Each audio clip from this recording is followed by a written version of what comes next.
Today we're going to be making a cut paper collage focusing on the element of art shape. So we're talking about flat areas. We want both organic and geometric shapes. We want 5 of each at least. Alright, so I'm going to start out here by doing a drawing. So we're trying to make a collage out of shapes. So I'm going to draw what I want the collage to look like. The idea here is to have flat shapes that make up my drawing. But I'm going to start sketching it out, and then I'm going to ink in the outlines of the shapes after I've finished my sketch.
Alright, so I've got a nice mix here of geometric and organic shapes. I kind of like my composition. I've erased some things, moved some things around, and changed some things, but kind of like where it's at right now. So now I'm going to ink it in to just kind of define the edges of all my shapes and start thinking about like what types of paper I want to make each part out of.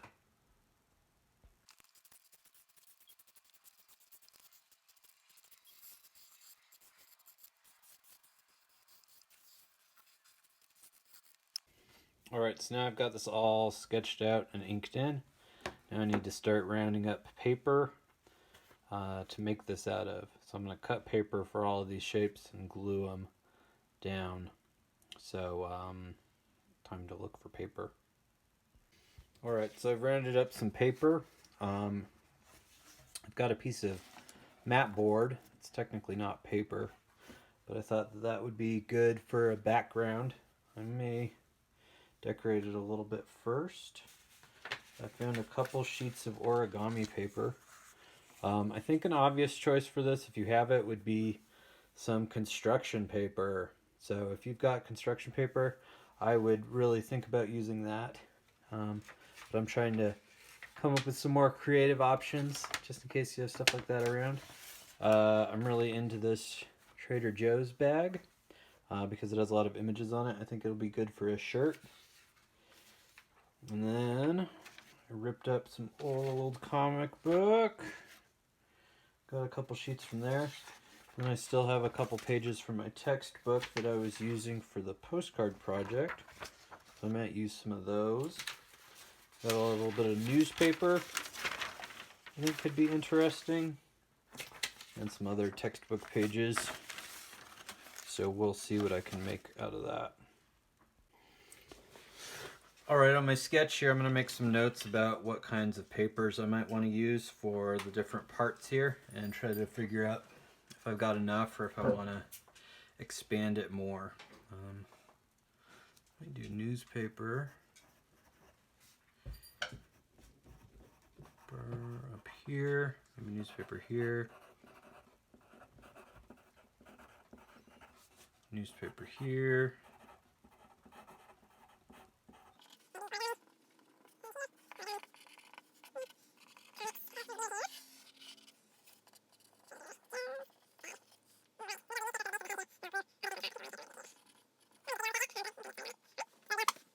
Alright, now I'm going to show you a nifty trick. This is a trick you can use to transfer a drawing like I've got here onto a different sheet of paper.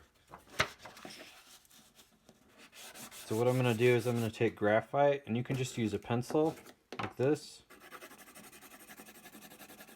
But I'm using graphite to make it a little faster. It's just a little block of graphite. And I want to just cover the back in graphite. This is going to kind of ruin my original drawing because it's going to be all graphite-y on the back. But it'll also allow me to transfer it onto other surfaces. Alright, so now I want to transfer the shape of the head here onto my newspaper underneath. So I'm going to use my graphite transfer. It's all graphite-y on the back. So what I want to do is take a pencil, and it doesn't have to be a sharp pencil. In fact, it's better if it's a little bit dull. And I want to press this down. You might tape it down if you're worried about it moving. And I want to just press with firm pressure and just trace the line that I want to transfer. And for this one, I'm just doing the outline of the head, the face shape. I'm just going to do that all the way. I'm just going to estimate it here. It'll go under the mustache.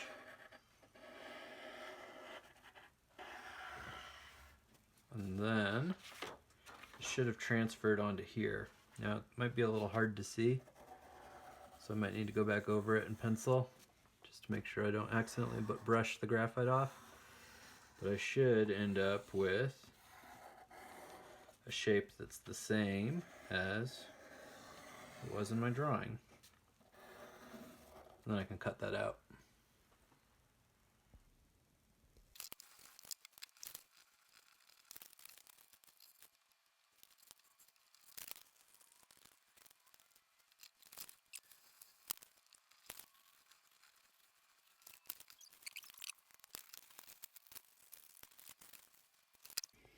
Alright, so I was having a hard time getting the transfer trick to work on this darker paper.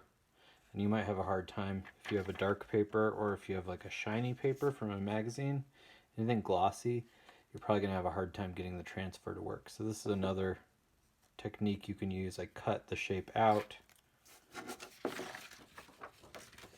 and I can trace it onto the back here. Now I do want to flip this over so that if I'm tracing it on the back, I'm tracing the back of this original onto the back of the paper I'm tracing it onto.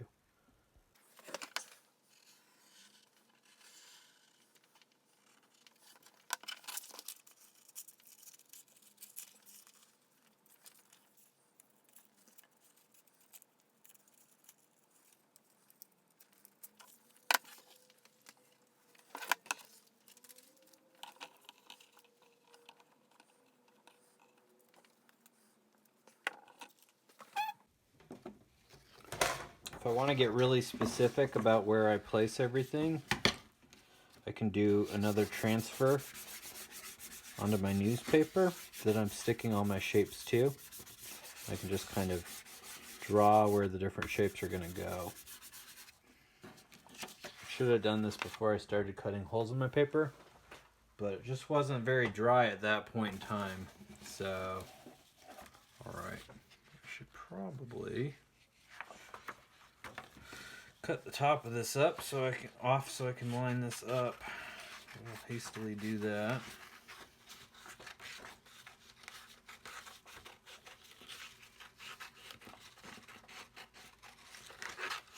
That should be enough to line it up decently. I'll line this up like this.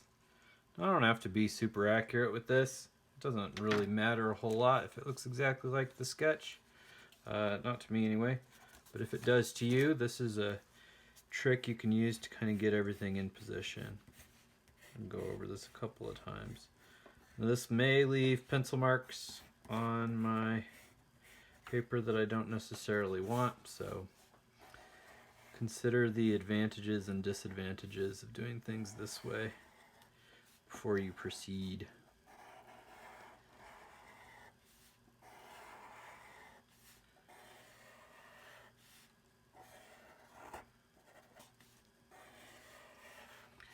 And just to make sure I get a good transfer, I want to make sure I've got plenty of pressure, but I might also go over everything kind of a couple of times, like back and forth. So you have to make sure you're pressing down hard enough, and you have to make sure it's in an area where there's graphite on the back.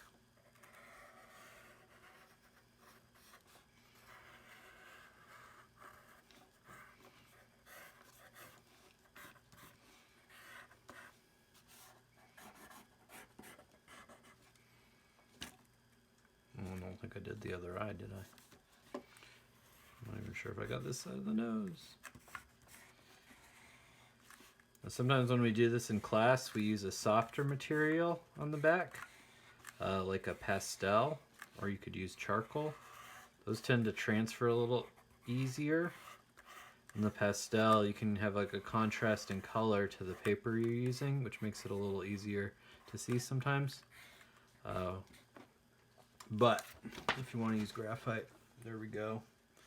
And it's hard to see, so if I want to do it this way, I probably want to come back in now, kind of trace in at least part of the shapes. Only need to see enough to get everything on there. This can be more of a guide than a strict rule on where things are going to go.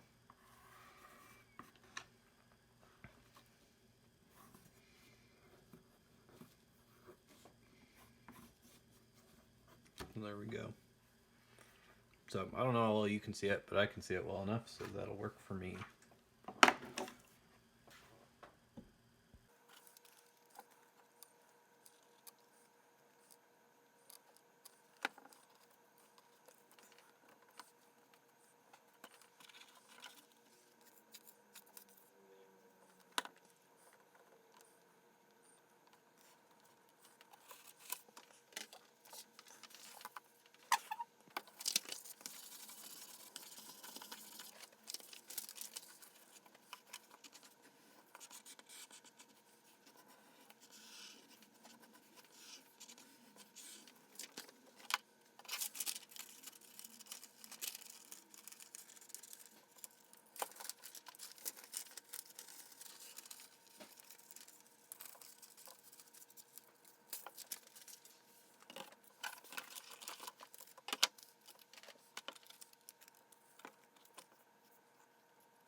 You can also make your own colored paper.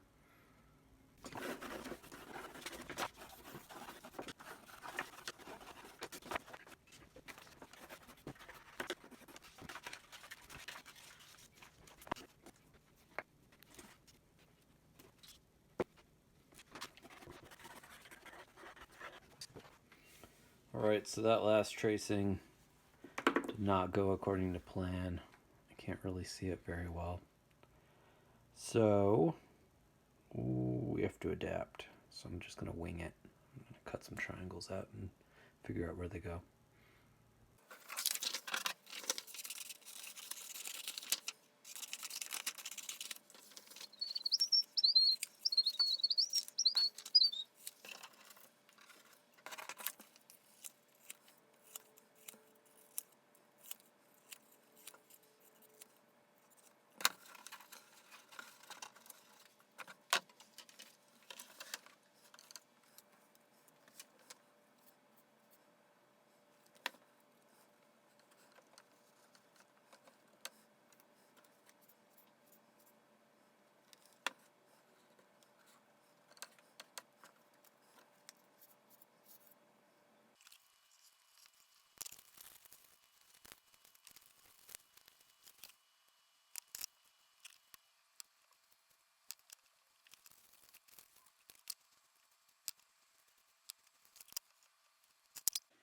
Alright, so I'm pretty much done now. At this point, you could work back into it. You could add some line, some of the different types of lines we covered earlier.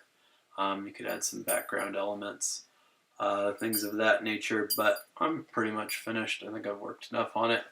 So you can end it here or add some of the other elements we've studied as well.